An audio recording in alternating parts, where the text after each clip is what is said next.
You ask Tiger to solve. This deals with linear equations with one unknown. The final result is g equals 8/5. Let's solve it step by step. Simplify the expression. Expand the parentheses. Multiply the coefficients. Simplify the arithmetic. Expand the parentheses. Multiply the coefficients. Simplify the arithmetic. Group like terms. Simplify the arithmetic.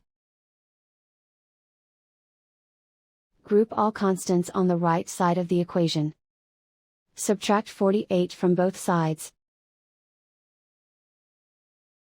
Simplify the arithmetic.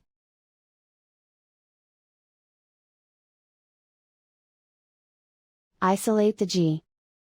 Divide both sides by -30.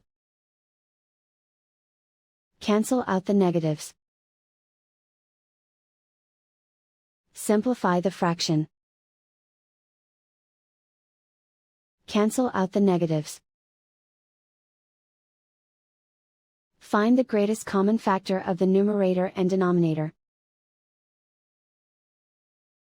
Factor out and cancel the greatest common factor. And so the final result is g equals 8/5.